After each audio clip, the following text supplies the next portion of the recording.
Nós estamos onde a notícia acontece.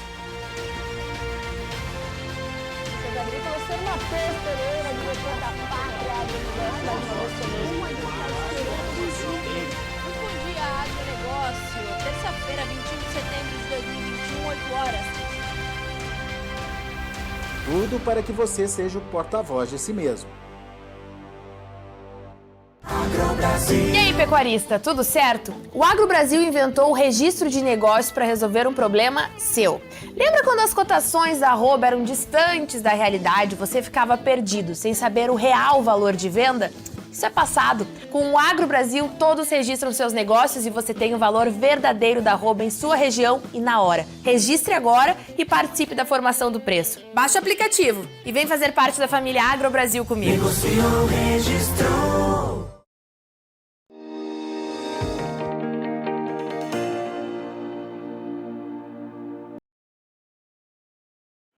Olá, amigos do Notícias Agrícolas, no ar nosso boletim de acompanhamento aí do mercado do boi. E o que a gente vem vendo aí é que é uma situação muito complicada. A gente tem aí um dos piores momentos para o abate de animais aqui no Brasil dos últimos anos. A gente vai entender direitinho que momento é esse, principalmente depois que a China suspendeu aí as compras da carne brasileira, a situação se complicou, efeito colateral por todos os elos da cadeia produtiva, e a gente vai também discutir todo esse tema, todo esse assunto com o Iago Travagini. Iago Travagini é analista de mercado da Agrifato, está aqui com a gente direto lá de Cuiabá, no Mato Grosso. O Iago está de olho nas planilhas, nos números de mercado e principalmente nos preços do boi, e vai tentar explicar para a gente aí o que aconteceu desde que a China parou de comprar a carne brasileira, em função, obviamente, você já conhece, você já sabe, daqueles casos de vaca louca atípica. Todo mundo achou que fosse se resolver de forma rápida, previsão era que em 15 dias a gente já pudesse ter a exportação retomada, mas no caso específico da China aí, a gente já vai para mais de um mês sem resposta ainda dos chineses sobre a retomada das compras. Seja bem-vindo, viu, Iago? Obrigado mais uma vez por estar aqui com a gente. Nos ajude a entender as consequências, na verdade, dessa suspensão das compras chinesas aí para o mercado de uma forma geral. E um número que chama bastante atenção, que chamou bastante atenção, é a redução aí do abate, né? Do abate que acontece no Brasil. Conta um pouco mais sobre essa situação para a gente, Iago, por favor. Bem, boa tarde todo mundo está acompanhando Notícias Agrícolas. E, Alexander, o que a gente vê aí é que a crise, basicamente, ela não afeta só o pecuarista, mas acho que ela afeta o Brasil como um todo. Por quê? A gente viu aí o problema da vaca louca típica e, consequentemente, dos embarques chineses deixando de acontecer. A gente não teve uma alteração, e eu acho que é sempre importante lembrar isso, a gente não teve uma alteração sanitária do risco sanitário brasileiro, a OIE confirmou. O Brasil segue sendo um país com risco insignificante para a vaca louca. Então, o que a gente observa aqui nada mais é do que um embargo político/comercial. E por que eu digo isso? Porque não há motivo técnico para você manter esse muro levantado para as vendas brasileiras de carne bovina. E a gente viu o reflexo disso sobre os abates. E os abates nada mais dizem do que a movimentação de dinheiro que a carne bovina, que o boi gordo, que o pecuarista traz para o mercado, né? Então, falando em números, a gente já tem a confirmação pelo INDEA de Mato Grosso que o abate de animais em setembro 21 foi o pior mês dos últimos 53 meses e o pior setembro, aí comparando com todos os setembros, desde 2005. Ou seja, é como se o Brasil, a pecuária brasileira, tivesse voltado quase 16 anos atrás aí, no sentido de volume de abate. Lembrando que isso representa, foram 327 mil cabeças abatidas em Mato Grosso, isso representa uma queda de 27%, ou seja, não é porque a gente já estava retendo fêmea, que a gente já estava segurando animais, é uma queda no momento em que a gente estava retendo animais e ainda assim foi mais profundo. E basicamente o que a gente nota de motivação é exatamente o lado frigorífico em não acelerar os seus abates para, consequentemente, despejar essa carne no mercado interno e postergar ao máximo a decisão para esperar uma volta das certificações das compras chinesas, digamos assim, e do lado do produtor, porque o produtor começou a ver o frigorífico querendo ofertar 290, 280, 270, até hoje no Mato Grosso a gente tem oferta aí, o pessoal falando de 255, então o produtor segurou ao máximo que pôde. Só que tem um porém, né? A gente está num momento em que o abate ele é composto em grande volume por animais de confinamento. E quando o produtor não trava, não faz nenhum mecanismo de proteção, ele tem até a alternativa de manter esse animal por um tempo maior no confinamento. Mas isso é muito custo. A gente está falando de hoje, né, com milha R$ 92, R$ 95, e um custo aí médio de R$ 20, 22, R$ 23 por dia para alimentar esse animal, que não vai ter um retorno, né? Então seria esperar a volta chinesa, que até agora não aconteceu. Então está acabando o fôlego desse produtor, e a gente vê toda essa saída chinesa, essa problemática que a China causou aqui na pecuária brasileira, em números. A pecuária brasileira deixou de gerar um montante aí de receita, que eu aposto aí que é mais ou menos aí, pelo menos mais de 1 milhão, mais de 5 milhões de reais no Brasil, com certeza. Ô Iago, e essa realidade que você trouxe do Mato Grosso, ela também está se confirmando para o Brasil, né? Exatamente, a gente tem os números preliminares, esses números demoram um pouco para sair mais, mas os números brasileiros apontam aí para uma queda que pode chegar até de 30% no comparativo mensal entre setembro e agosto 21. Então, provavelmente a gente está falando de uma queda aí de cerca de 250 a 300 mil animais a menos abatidos em setembro 21 em comparação com agosto. Então, há sim uma queda, e isso reverbera não só sobre Mato Grosso, sobre o Brasil inteiro, provavelmente. Muito bem. Bom, vamos entender a importância da China. A gente sabe que a China é responsável por 60% das nossas exportações, variando um pouquinho mais ou um pouquinho menos, dependendo se você adiciona ou não Taiwan, né, se eu não me engano? Hong Kong. Isso. Mas isso em termos do volume total, da produção total, o que significa, o que representa? Bem, vamos lá. A China hoje, né, sozinha, ela leva 56% da carne brasileira. Lembrando que a gente está num processo de retenção de fêmeas, então a nossa produção de carne já está menor. Considerando os volumes atuais de produção brasileira e, consequentemente, transpondo a carne que a gente envia para a China em equivalente carcaça, a gente está falando que a China leva em torno aí por mês de 10% a 20% da carne bovina brasileira. Nesses últimos 2, 3 meses, foi quase 20%, ou seja, a China estaria levando 20% da carne bovina brasileira, e isso é super representativo, né? Quando você perde não só um cliente de exportação, mas o seu principal cliente de exportação, e aí você teria que remanejar toda essa carne para um mercado interno que está com muita dificuldade em repassar aumento de preço, principalmente no atacado para o varejo, você está jogando basicamente aí 50 a 100 mil toneladas por mês, que você redirecionaria para um comprador que paga 6 mil, quase 6 mil dólares por tonelada, você tem que redirecionar para um mercado que está pagando R$18 agora, 18, 18 e 20 reais por quilo na carcaça casada. Então, essa é a grande problemática. A China é muito importante não só para as exportações, mas hoje ela se tornou, infelizmente, um grande consumidor da carne bovina brasileira. Bom, daí diante dessa falta de onde colocar esses 10%, de 10% a 20% que você citou, os frigoríficos saíram das compras. Exatamente, uma das estratégias que a gente viu lá no começo dessa crise causada pela China, né, digamos assim, é que os frigoríficos optaram ou por dar férias coletivas, tem frigoríficos até hoje de férias coletivas, ou então pular a escala de abate, ou então desistir tinha compromisso feito lá atrás de compra e de abate, desistiu desses compromissos e parou o abate. Então o que a gente viu é por receio de um negócio que estava fechado a 6 mil, 5.500 dólares por tonelada, ele vai ter que jogar esse negócio agora no mercado para vender a 18 reais por quilo, 18,50, 19 reais. Então, assim, a conta não era benéfica. Então, qual a alternativa que os frigoríficos acharam? Reduz o abate, vamos manter na câmara fria, vamos esperar a China. Só que está demorando além do previsto, e isso está começando a ocasionar. A gente está vendo, já viu agora a notícia de frigorífico tentando negociar carne para o mercado interno, que ele estava vendido a $5.000 a tonelada, e ele vai tá querendo negociar, e o pessoal está querendo pagar 16, 14, 15 reais, no caso específico para o Shark, tá? Não a carcaça casada. Uhum. Agora, isso acontecendo, você começa a deslocar o estoque para o mercado interno.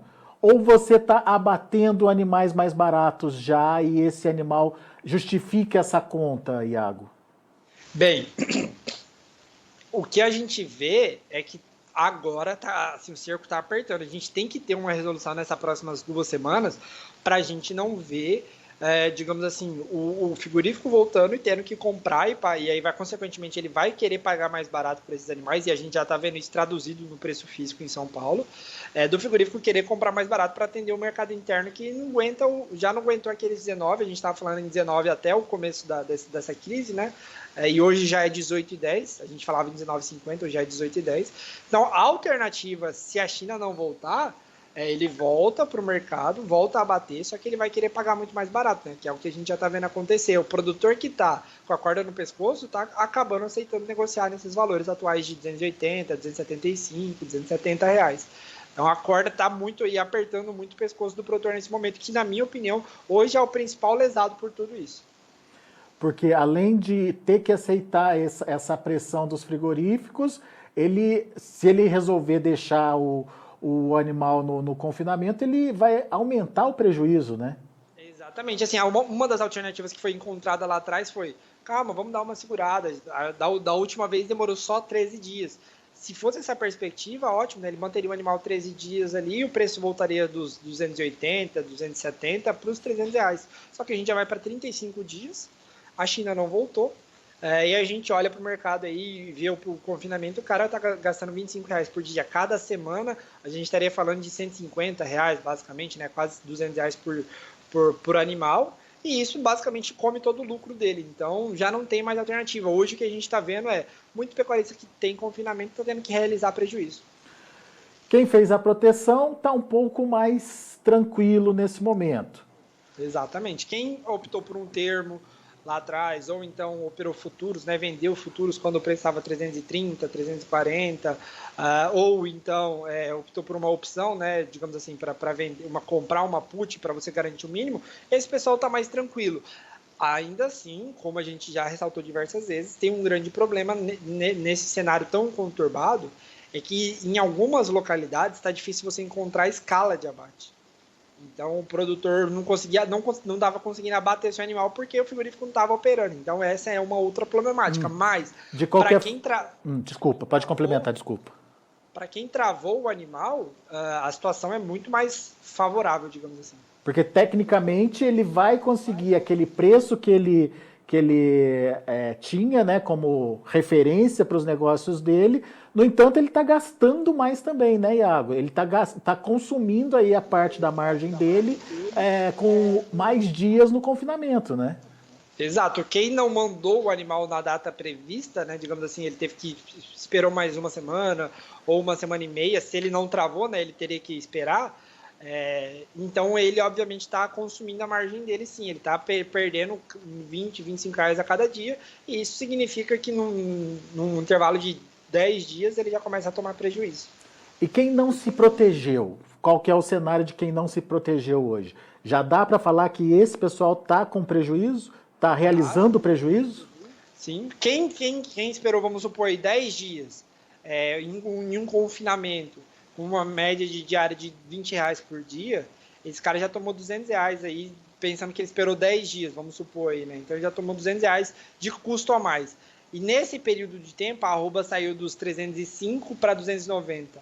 A gente está vendo aqui que quem deixou para vender a 290 está tomando um prejuízo aí de mais ou menos 200 reais por cabeça. No caso específico aí do frigorífico, também não tem muito o que fazer, né? Ele não pode comprar um animal sem ter para quem vender, né? Exatamente, esse é o grande porém que a gente olha do outro lado, né? Olhando do outro espectro, que é basicamente o que a gente está fazendo a todo momento aqui também, né? Que o frigorífico ele está tentando de toda forma segurar, esperando, porque é muito mais negócio para ele, quem tem a certificação China, esperar a China voltar. que assim, ele vende a um preço por quilo de 26, 30 reais o quilo, enquanto na carcaça hoje ele vende a 18 reais. Então a gente está falando quase o dobro de receita, entendeu?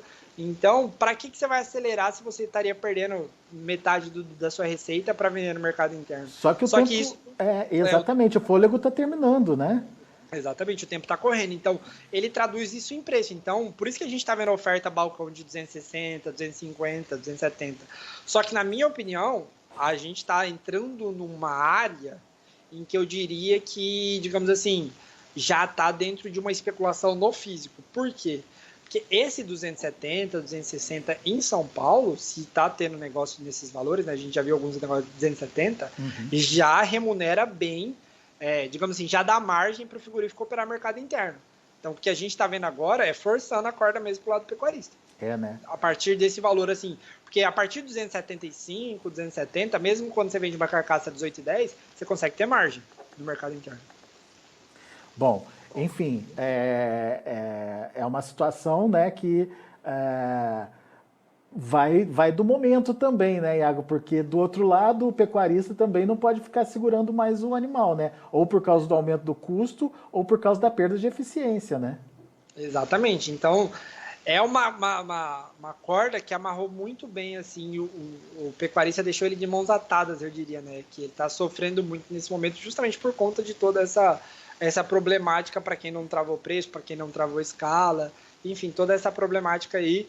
E agora, particularmente a partir desse patamar agora que eu estou vendo aqui de negócio, eu já vejo mais uma especulação em cima desse medo que se espalhou pela cadeia. Tá. Agora, só pra, desculpa, Alexandre, é que eu falei o número no começo do programa, só para ressaltar, não seria R$1 milhão, pensando que a gente vai ter uma queda de 200 a 250 mil cabeças, deixando de ser abatido em setembro, a gente está falando de mais de R$1 bilhão, tá? 1 bi? 1 bi. Rapaz. Em receita que deixou de ser gerada pela cadeia. Óbvio que isso vai vir depois nos próximos meses, né? E a gente está vendo essa queda de preço agora justificar isso, mas a gente estaria falando mais ou menos isso aí, mais de R$1 bilhão de receita que deixou de acontecer em setembro 21. Muito bom. Ô Iago, então vamos imaginar que temos essa possibilidade do frigorífico voltar e colocar essa carne no mercado interno, e a gente já está vendo isso acontecer, inclusive refletindo no preço da carne no atacado. Primeiro, essa carne ela vai chegar para o consumidor? Bem, particularmente eu acho que chega, mas não no formato que a gente está esperando. Eu acho que não vai ter uma queda generalizada dos preços da carne. O que eu acho que vai ocorrer vai ser a maior ocorrência de promoções de carne bovina. Porque a gente está começando a ver o seguinte: o dianteiro está encostando no frango, no preço do frango no atacado. Então já começa a fazer sentido para o consumidor fazer essa troca de proteína, sair do frango e começar a ir para o dianteiro por uma questão de equilíbrio de preço. Lembrando que o frango se valorizou muito nos últimos meses. Então, olhando por esse espectro, eu acho que sim vai começar a ocorrer uma migração, porque, em teoria, existe essa encostada que deu entre essas duas principais proteínas, né, principalmente o dianteiro com o frango, só que eu não acho que vai ser que eu te falei, eu acho que não vai ser uma tradução na média de preço. O que a gente deve enxergar são a maior ocorrência de promoções de carne bovina. Eu acho que o que vai acontecer agora o frigorífico o varejista vai se impor e tentar negociar maior volume através de promoções e não de uma queda generalizada do preço da carne bovina, até porque eles estão num processo de recuperação de margem. 2020 foi um ano em que não foi conseguido repassar tanta margem, e desde o início desse ano eles estão repassando o preço escalonadamente. Para recuperar a gordurinha que perdeu aí ao longo do ano. Exatamente. Agora, a segunda pergunta que eu ia te fazer, que você já meio que respondeu, se chegar no varejo, ao consumidor, vai ter demanda para isso? Você já disse que se equiparando aí com frango, pode ser que sim, né? Sim. Hoje o grande porém, acho que assim, pelo menos até agosto, né, quando a gente tinha aquele panorama, a gente tinha um panorama muito negativo para a carne bovina por conta desse imbróglio assim, do poder de compra do consumidor, que estava sofrendo com preço, digamos assim. Ele tinha um poder de compra limitado e via a carne bovina muito mais cara, digamos assim, que o frango. e migrou o consumo para o frango. Só que o frango, nesse momento, por conta de aumento de custo de energia, de milho, de ração, né, aumentou muito o preço, e a gente está de olho agora, e aí, consequentemente, o consumo, né, a migração começou a ocorrer para o dianteiro bovino. Então, a tendência, sim, é que ocorra uma migração, mas não porque, digamos assim, a gente está tendo uma melhora do consumidor, do poder final de compra do consumidor. É porque o frango começou a ficar caro, o dianteiro está ficando barato, então começa a ocorrer essa migração padrão mesmo. Se tiver uma promoçãozinha ali ajudando, melhor ainda. Eu acho que é o que vai ocorrer. A gente vai ver mais ocorrências de promoções de carne bovina. Então, para aquele consumidor que está assistindo, eu acho que fica o alerta aí para aproveitar que acho que vai ter mais promoções em dias específicos, mas eu não acho que eu vou deixar para comprar carne no sábado, ela vai estar mais barata. E isso também, no final das contas, pode não significar uma demanda extra a mais, né? Talvez até uma mexida aí com a demanda, mas nada que possa reverter a situação, então. Exatamente. Boa. Iago Travagini, meu caro, obrigado por enquanto pela sua participação. A gente está falando de um momento bastante delicado aí para a pecuária, não só para o pecuarista, para todos os elos aí da pecuária, uma situação complicada. Espero que as promoções ajudem a gente como consumidor a poder aí aproveitar um pouco mais as carnes bovinas, né, Iago? Eu torço para isso também, que as pessoas consumam cada vez mais carne bovina, para a gente ver uma pecuária cada vez mais para cima também. Então a gente precisa de todo um consumidor com um poder de compra maior, porque eu acho que o brasileiro em si prefere carne bovina do que de frango. Né? Legal. Abraço para você, obrigado, volte sempre. Obrigado, Alexander, pelo convite, é um prazer falar com vocês aí do Notícias Agrícolas. Até a próxima. Até. Tá, então, Iago Travagini analisando o mercado, colocando os pingos nos is, traduzindo para a gente o que até agora aconteceu e basicamente é uma situação de bastante preocupação, né, para todos os setores, todos os elos aí da cadeia produtiva da carne. Vamos acompanhar de perto, a gente espera que com o final do feriado chinês, que está se encerrando já, a China volte a comprar a carne brasileira. Vamos ver na segunda-feira se tem novidades, mas como o Iago próprio disse, os analistas vêm dizendo isso para a gente, qualquer informação, qualquer expectativa aí sem comprovação é pura especulação, portanto é preciso esperar de fato a China trazer essa informação de que está voltando às compras. Deixa eu passar para vocês os preços, né, de negociações lá na B3, Mercado Futuro, você acompanha comigo na tela. B3 reagindo hoje, outubro, R$ 277,80, com alta de 0,93%. O novembro, R$ 288,25, alta de 1,21%. Dezembro, R$ 296,95, subindo 0,34%. E o janeiro, R$ 299,50, alta de 1,08%.